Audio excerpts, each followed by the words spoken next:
আল্লাহ তাআলা সর্বপ্রথম কি সৃষ্টি করেন? আসসালামু আলাইকুম ভাই। ওয়ালাইকুম আসসালাম। সঠিক উত্তর দিতে পারলে আপনার জন্য থাকছে খেজুর হাদিয়া ইনশাল্লাহ। এটা তো ভালো জিনিস। আপনাকে ইসলামিক প্রশ্ন করব, তার যদি সঠিক উত্তর হয় তো আপনি আমার তরফ থেকে পাইবেন খেজুর হাদিয়া ইনশাল্লাহ। আপনি কি রাজি আছেন? হ্যাঁ, রাজি আছে। মাশাল্লাহ, ভাই রাজি আছে। তো আলহামদুলিল্লাহ ভাই, আপনার জন্য প্রথম প্রশ্ন, আল্লাহ তাআলা সর্বপ্রথম কি সৃষ্টি করেন? 1 নম্বরে কলম, 2 নম্বরে বই, 3 নম্বরে খাতা। কলম। কলম। হুম। আলহামদুলিল্লাহ, সঠিক উত্তর। মাশাল্লাহ, এটা সঠিক উত্তর। তো ভাই আপনার জন্য 2 নাম্বার প্রশ্ন, আল্লাহ তাআলা কোন সূরায় নিজের পরিচয় তুলে ধরেছেন? 1 নম্বরে সূরা আর রহমান, 2 নম্বরে সূরা ইয়াসিন, 3 নম্বরে সূরা ইখলাস। ইয়াসিন। সূরা ইয়াসিন? জি। না ভাই, এটা হয় নাই। এটার সঠিক উত্তরটা হচ্ছে সূরা ইখলাস। সূরা ইখলাস বোঝেন তো? হ্যাঁ, বুঝি। কোনটা কোন তো? একলাস সূরা। কুলহু সূরা, কুলহু আল্লাহু আহাদ আছে না, এই সূরা পারেন? এটা মুখস্থ আছে? এটা মুখস্থ নাই।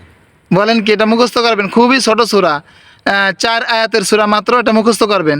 কুলহু আল্লাহু আহাদ আল্লাহুস সামাদ লাম ইয়ালিদ ওয়া লাম ইউলাদ ওয়া লাম ইয়াকুল লাহু কুফুয়ান আহাদ। এটা আল্লাহর পরিচয়, ঠিক আছে জি। ভাই? আপনার জন্য 3 নাম্বার প্রশ্ন, কোরআনের কোন শব্দটি সর্বপ্রথম নাজিল হয়? 1 নম্বরে রহমান, 2 নম্বরে বিসমিল্লাহ, 3 নম্বরে ইকরা। ইকরা। ইকরা ইকরা। শুনছেন কখনো? হ্যাঁ, শুনছি। মাশাআল্লাহ, এটা সঠিক উত্তর। ইকরা বিসমি রাব্বিকাল্লাযী খলাক, এই আয়াতটা বা এই 5টা আয়াত সর্বপ্রথম নাজিল হয়। জি ভাই, সঠিক উত্তর। মাশাআল্লাহ। আপনার জন্য 4 নাম্বার প্রশ্ন, কোন সূরা না পড়লে নামাজ হবে না?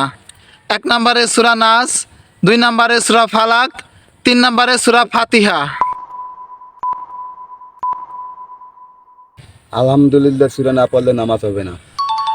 আপনি বলতে চাচ্ছেন আলহামদু সূরা বলতে সূরা ফাতিহা, তাই তো? ফাতিহা। মাশাআল্লাহ, জি ওটা সূরা ফাতিহা, ওটার নাম। জি মাশাআল্লাহ, সঠিক উত্তর ভাই, এটা সঠিক উত্তর। সূরা ফাতিহা না পড়লে নামাজ হবে না। জি। আপনার জন্য শেষ একটা প্রশ্ন, কোরআনে আল্লাহ কোন গাছকে অথবা কোন ফলকে বরকতময় ফল বলেছেন? 1 নম্বরে কলা, 2 নম্বরে জয়তুন, 3 নম্বরে আম। ভাই, এটা আমি বলতে পারবো না। এটা সহজে আছে, আপনি না, চেষ্টা করেন। না, পারবো না। আচ্ছা, এই 3টার ভিতরে একটা বলেন। এই তিনটের ভিতরে হলো কলা। না, হয় নাই। যাই হোক, এটা হচ্ছে জয়তুন।